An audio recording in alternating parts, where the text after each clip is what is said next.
All right, welcome back to an episode of Small Guys Podcast. Today we're reviewing Seven from 1995. Brad Pitt, Morgan Freeman, Kevin Spacey.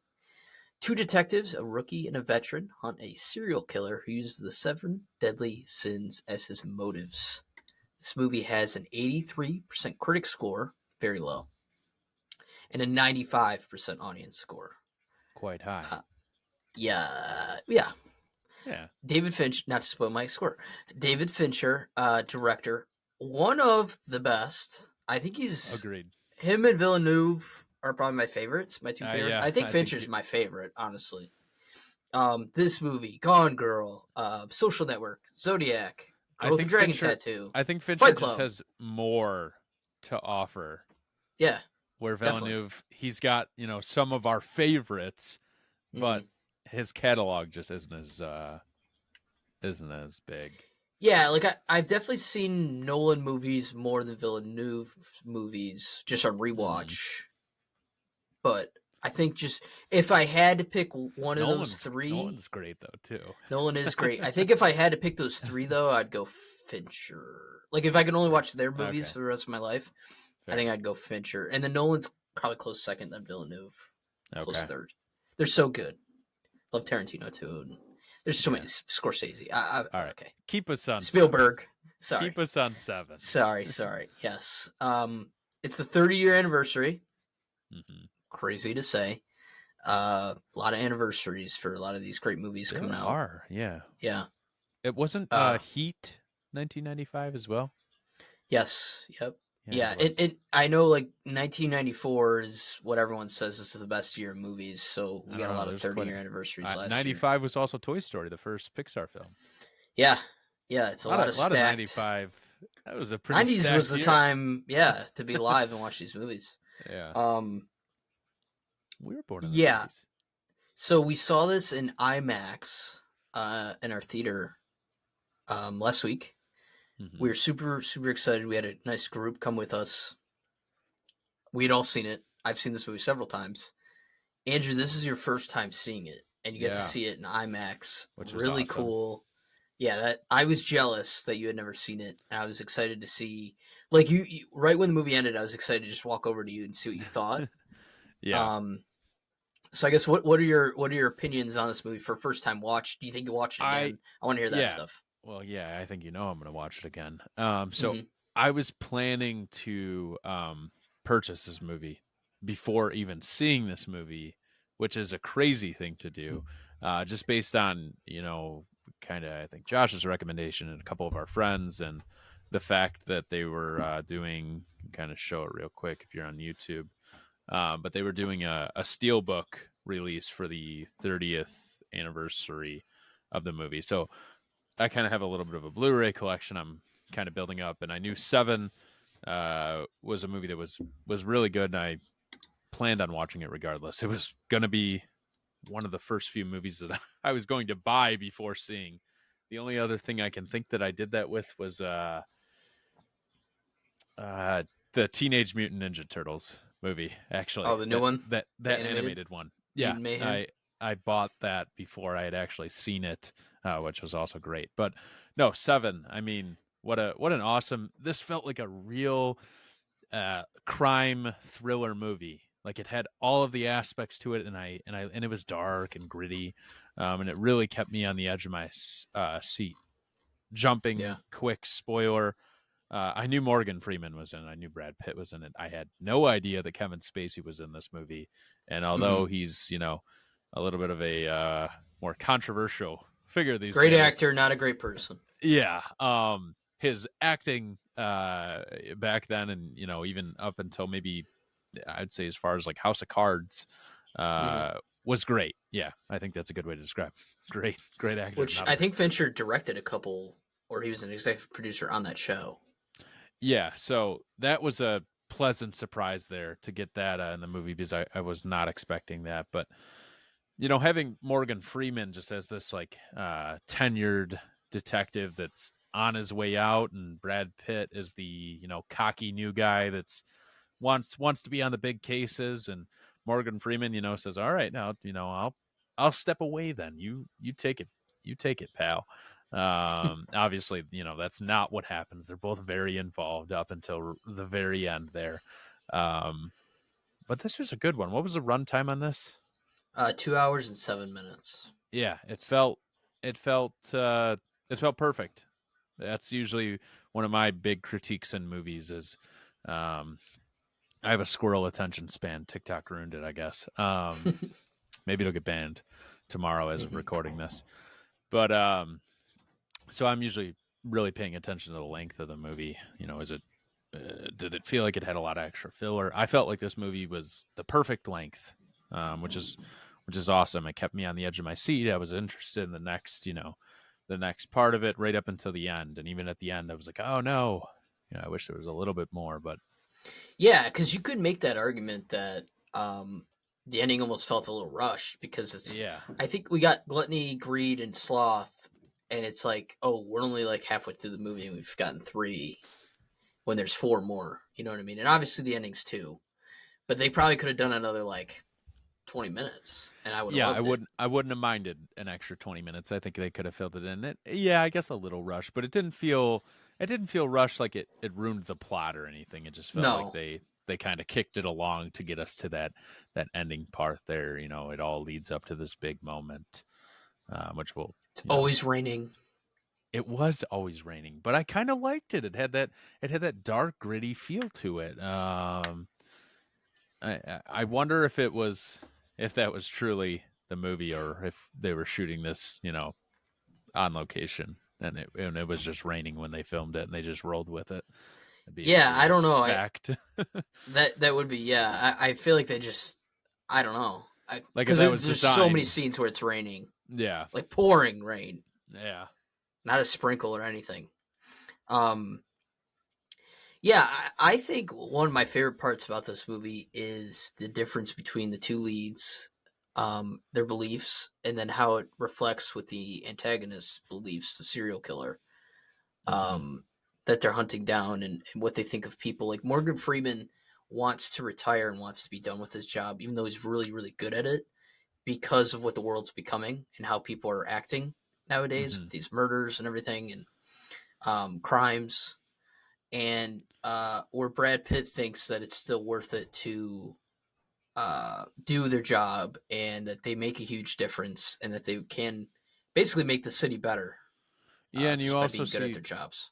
like a contrast between them where Morgan Freeman seems like he's more interested in the, I guess, like intricacies of the crime, like what kind of made the person want to do it. Where Yeah. Brad Pitt seems like he's, more of a XYZ. He's trying to find clue 1, 2, and 3 and just finish. Like it seems more like a procedural thing. Or Morgan Freeman seems like, his character, he's trying to really really get a feel of why the criminal is doing what they're doing almost is what I took away from it. Could be way off on that. Hmm. Yeah. And I see. I was curious to see if you would have noticed Kevin Spacey's voice on the phone when Brad Pitt talks to him in his apartment. Um, and I think you said you didn't yet. I didn't. No, I did not. Okay, I so like until he turned himself in, that's when you're like, "Holy shit, that's Kevin Spacey." Kevin Spacey. Yeah, I Okay, didn't. I didn't. I didn't recognize his voice. I just kind of forgot about it. And like I said, those are the only two actors I knew that were in this was Morgan Freeman and yeah, and then Brad Pitt. Gwyneth Paltrow's in it. Yeah, there was quite a few people, so that was cool to see. Um, it was definitely an enjoyable one. I'm absolutely going to rewatch. Actually, I got the 4K Blu-ray yesterday or the day before, and I thought about watching it last night. Just Yeah, because I'm excited to give it another viewing. I'm sure there's things that I missed, but it was really awesome to see in IMAX for a first time. I'm interested to see from this perspective. So, once he does the first couple kills, and then they figure out that he's doing the seven deadly sins, seven people are probably gonna get murdered. Whatever. Hmm. Were you like, okay, this serial killer's gonna get away with this and complete his mission? Because by the end of the movie, he does. He wins technically with what he wants. His Yeah, plan goes to fruition.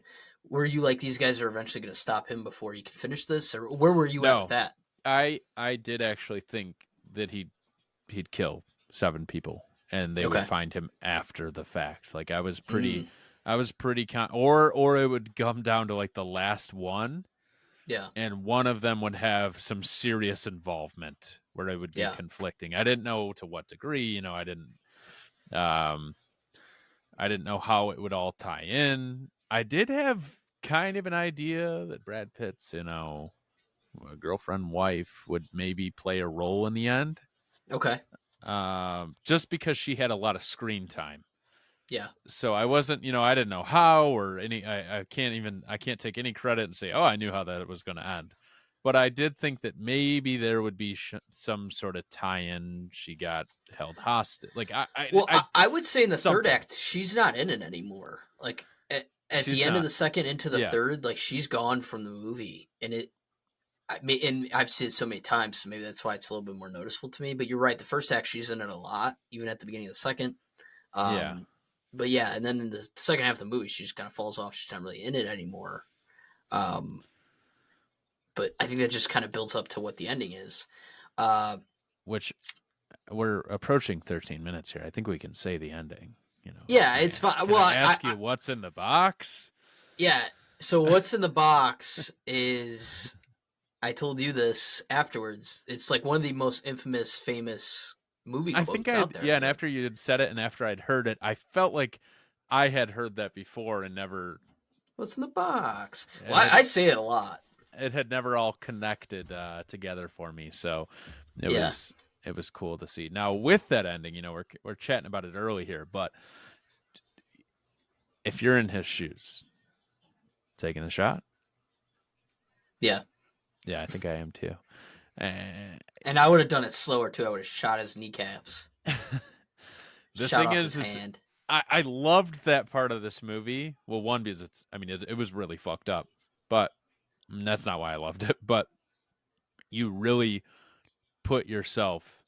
I felt like I was in Brad Pitt's shoes in that moment. I'm like, if that's me, and that's the person that took someone that I really loved, Yeah. do I really want to see them have be judged by the jurors, or do I want to just this is the only chance you're going to get to do that? Well, and two, you don't have time to think it over.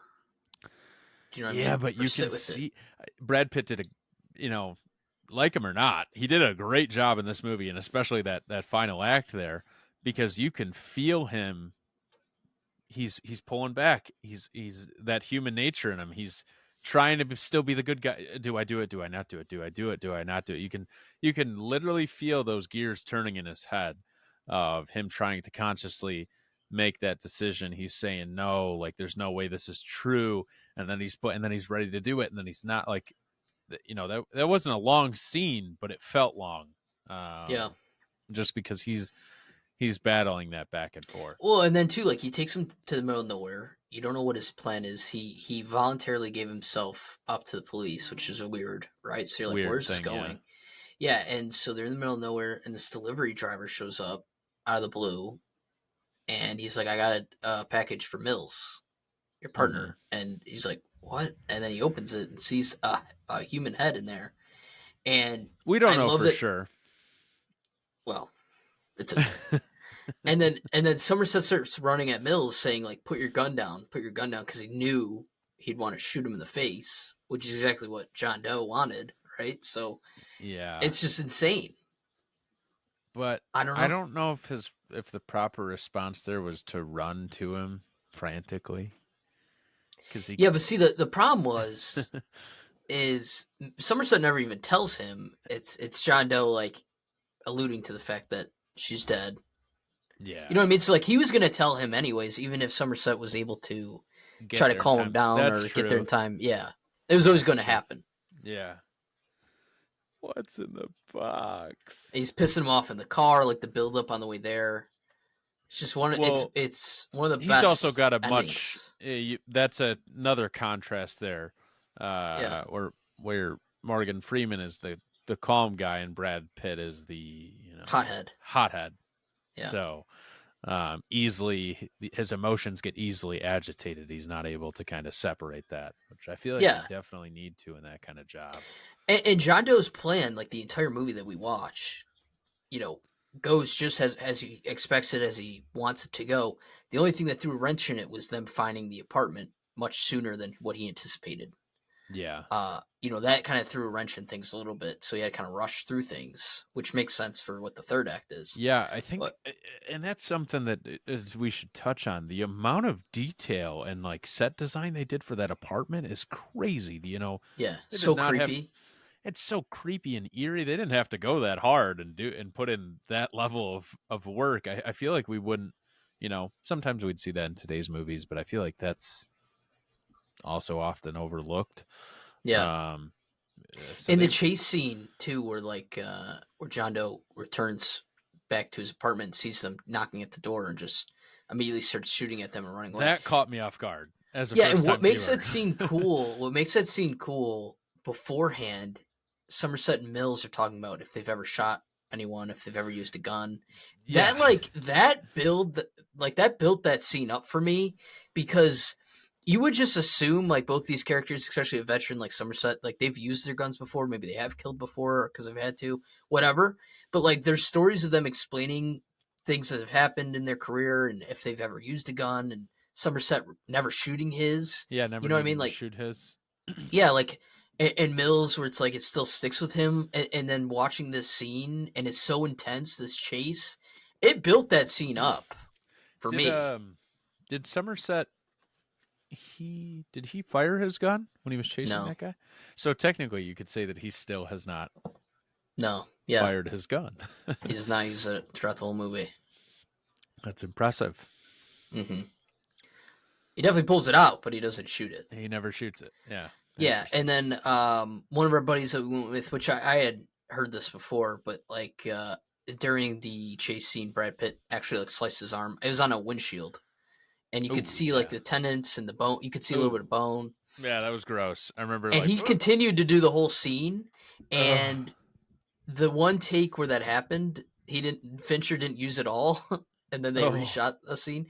But what's funny is since they record the movie out of order, there's certain scenes where Brad Pitt still had to wear the cast, and they just cut it to the wrist.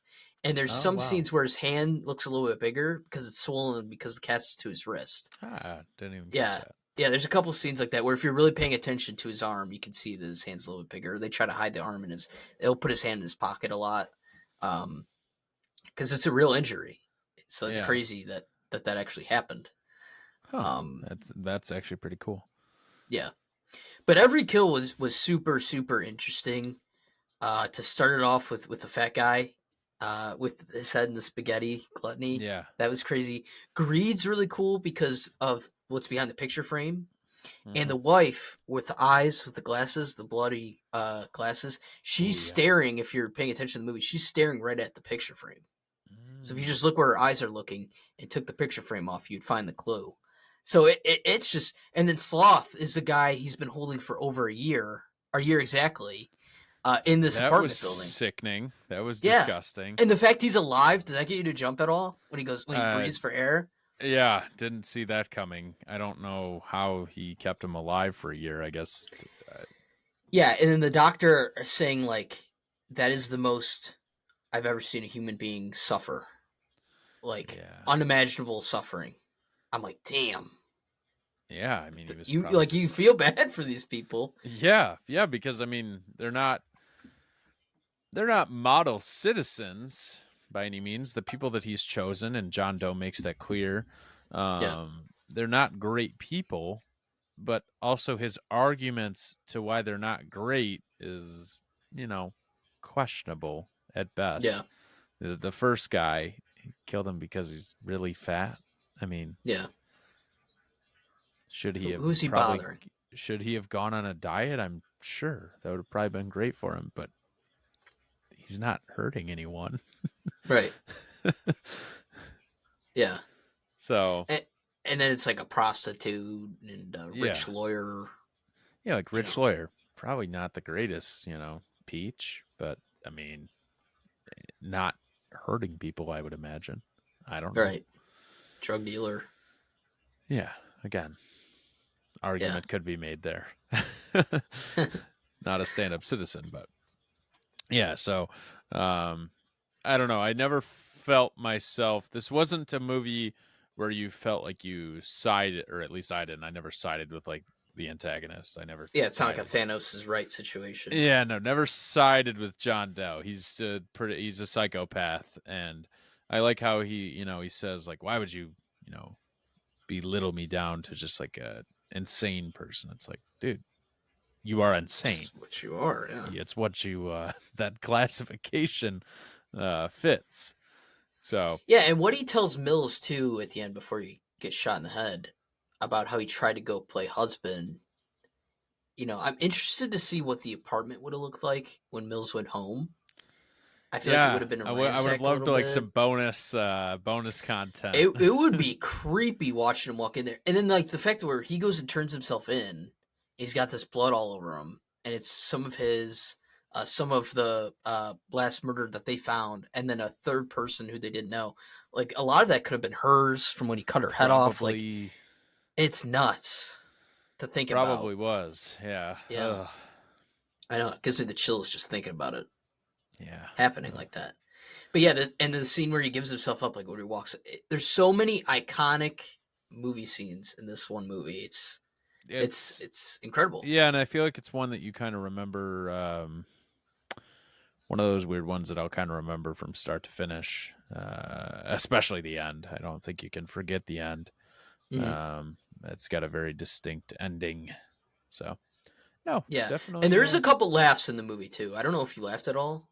I don't. The one where the captain is sitting at that random desk listening to Mills and Somerset, telling him what's going on with the Seven Sins. Yeah. And the phone's ringing. He picks it up and goes, "This isn't even my desk." My desk hangs up. Hangs it's hilarious to me. I don't know why funny. it's so funny. Yeah, it's the most random thing in the world. It's I don't know. So there's a couple scenes where it makes me laugh, but in this dark ass movie. Yeah, they might have said, "Hey, we need two light moments in this this murder mystery to give people a chance to laugh." Yeah. I don't know. But yeah, I don't know where it ranks up with my other Fincher movies. It's really hard to rank them for me. I think Fincher must be doing a he must be partnered with a studio or something, because I also have I just got the Se7en Steelbook, but the Social Network comes out in like 3 weeks, 4K Blu-ray Steelbook as well. Maybe so he must have a little thing of his movies kind of doing a re-release on Blu-ray 4K. I'll be picking a couple of them up to add to the collection, the ones that I like. Yeah, did you ever watch Zodiac? Nope, never seen that either. Yeah, because that Zodiac's based off more of a real thing, obviously, but yes I have. Yeah, RDJ, yes. Yeah. See, I like that because again, it's serial killer and it's a mystery. Like it reminds me a lot of this movie, and he did both. That feels I feel like that doesn't feel as tense as this. I don't know. What do you think it does? I feel like it does to a certain degree because they show the murders in that movie, where in this movie they don't. Yeah. Like we never watch someone get killed besides the ending. That's true. We just see these crime scenes, but from a detective's position and what they're through the eyes of them, it makes sense as to why we're seeing that. So I like that they did that. I like that they didn't show the kills. Yeah. Especially since most of these would be hard to watch. Oh gosh, yeah. It's a very graphic movie. Ugh. These scenes. But yeah. That comparison, though. I was going to ask you what your favorite murder was, but I'm assuming it's the ending. Yeah, it's got to be the ending. That would be a hard question, but yeah, got to be the ending there. It was I guess satisfying. Yeah, and it's crazy at the end of the day he won. Justice isn't served. Yeah, I think that's why it's like you walk away with this and it's like, oh, well, the bad guy won. I mean, well, I want to ask you too, what do you think now happens with Brad Pitt's character going forward? I'm gonna assume. Did he have to go to jail? Yeah, or no? Because it's not self-defense. Yeah, no, we knew that. We knew that John Doe was in handcuffs and defenseless. down on his knees. Maybe Morgan Freeman, tries to say something, but also they had a helicopter, right? Witnesses. Yeah, there were multiple witnesses, so it's not even like you could just. Which John Doe would have heard that, right? What do you mean, the I'm assuming it helicopter? didn't matter. Yeah, I helicopter think right he. above you. Oh yeah, I assume he knew. Okay. Um, Because like, wasn't that in his directions though? From what the lawyer said, like he don't have just anyone wanted. follow. Yeah, Yeah. no one follow. A helicopter is not something that's quiet. It's about the farthest thing from quiet. I think Right. every other mode of transportation is quieter than a Yeah, and I know they're helicopter. showing where like they're using binoculars and stuff, but like this helicopter's following you pretty It's still closely. very, very loud. I mean, you can hear a helicopter fly by your house miles away. Yeah, and they're in an So empty field, like out in the middle of nowhere. yeah, it would be pretty obvious to spot. So I imagine John Doe just kind of didn't care. Maybe that was part of the master plan, so that way they would have some visual. He figured, you know, Mills would shoot him, so he kind of wanted someone to see. I don't know. Yeah, and another thing is too, like you got to think they probably drove like an hour or two, a couple hours at least. To be fair, You would think, yeah. how you got that much fuel? I don't know. I guess they got a full tank. You know what I mean? I don't know how long helicopters have fuel for, They but it's like go you get there, they're quite a flying all the ways. way up. I guess Yeah, so, yeah. yeah. They can go But quite a I ways. guess when I think of helicopter, I don't think they fly for a few hours. I think it's like 45 minutes to an hour, something like No, that. they could if you got a helicopter could go for a couple of hours. Really? Okay, Yeah, maybe I'm wrong. you could go from like to give some geography. If you had a well equipped helicopter, you could fly from like where we're at to like northern Michigan. Okay. Okay. Yeah, that'd be a few hours. Yeah, Okay. I have a couple movie facts here, and then we can get fire to away. scores. David Fincher told Kevin Spacey and Brad Pitt, "This is not going to be the movie that you're remembered for, but it may be the movie you're incredibly proud of." I think it's both. Well, Yeah, not both, but I mean they are remembered for this. I feel like obviously they have absolutely. huge careers, Yeah, both of them. and Kevin Spacey mucked it up a little bit, Yeah, he went and but people screwed won't that up. forget him. No, no, they won't forget him. We mentioned this. Brad Pitt falling and hurting his arm, so I'll skip that.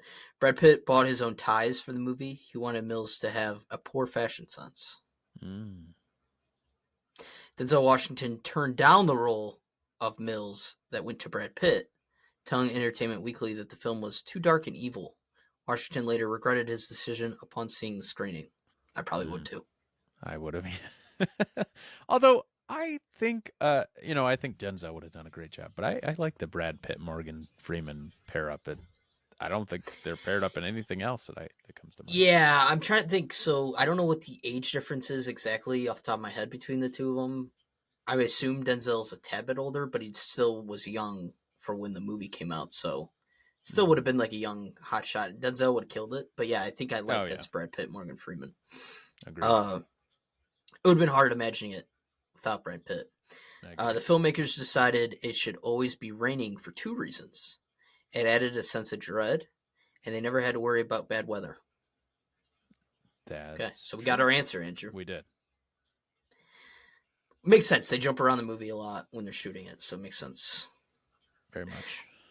The victim tied to the bed for a year was not an animatronic model. It was a very skinny actor made up to look more corpse-like.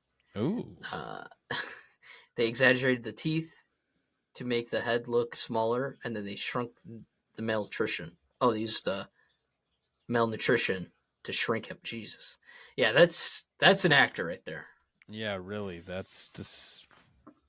So that person laying there is actually a human being. It's not like a doll. Yeah. Ooh. Yeah, I mean, it looked incredible. They did. I don't know if I'd want to be casted for that role. Yeah. Okay, you want to get into scores here? Sure. On I go first. You go first. Yeah. I'll go first. First time viewing. Mhm. We, as with most things, touch on pretty much everything I've got to say. I think it's a memorable one. You can't forget the ending. I won't forget what's in the box. It's got that dark, gritty feel. Proper crime movie in my opinion. It's got some rewatchability. As I always critique, and I'm coming back on, I don't like super long movies or movies that feel like they got a lot of filler and sometimes exposition that's not needed. this felt pretty well developed. Maybe we could have heard more about Somerset. Morgan Freeman would have been kind of cool to get a little bit more about him. I guess that's my only like real critique. Yeah. I think That's it's why that worth. diner scene's cool with Gwyneth Paltrow, because we Yeah, get a little bit of we get background a on little him. bit of him. Yeah. That would maybe, and that's not even really critique. It's just it would have been cool to hear. Yeah, I agree. Overall, not many complaints. I enjoyed this one quite a bit. I could see myself rewatching it. I'm gonna go with a 91 out of 100 on this. I did enjoy it. I think it deserves it's a 90s, especially in 95 this came out. Yeah, I enjoyed this one. I'm comfortable with a 91 on it. Okay. Yeah, for 7, I'm going to go 97. Ooh, okie dokie. Yeah, I like this movie a lot. I can't even tell you how many times I've seen it. This could have been my 7th time watching 7. Wow. I don't know for sure. I've seen it a ton of times, though. I do own it. It's somewhere. I was looking for it before we started recording, but I can't find it. I just see. Yeah, I feel like you have your movies in a specific spot. And I just have mine scattered all over the place. I have a collection that will come with me as I move shortly here. Okay, yeah, that's smart. But yeah, it's just incredible acting. Fincher's just the best. I don't know. It would be hard. One day we'll have to do it where we rank his movies, but it would just be tough to do. I really don't know what I would do. A tier list or something. Yeah, or like bracket or rank it, or I don't know, like figure something out. But it would be tough. It'd be really hard to do. But yeah, I just love this movie. It was so cool seeing it in theaters too. That was such a cool experience just to watch. Yeah, it like that. I'm actually thrilled. I didn't say that enough. I'm super happy I got to watch this for the first time in IMAX. As my first time seeing it. Really. Yeah, and like no one was getting up to use the bathroom. It was similar to Interstellar, which we recently saw in theaters. I was locked in. Everyone was locked in, and like sometimes we'll go to the movies and I'll like quietly check my phone or something just to see the time, or if I'm getting any text, and not a disturbing amount. My brightness is all the way down and stuff like that. And usually we're in the back row, but this movie was packed, and not one time did I check my phone. I was so locked in. And again, this is a movie I've seen multiple times. I know where we're at in the movie, helps. And yeah. When there's an hour left, whatever.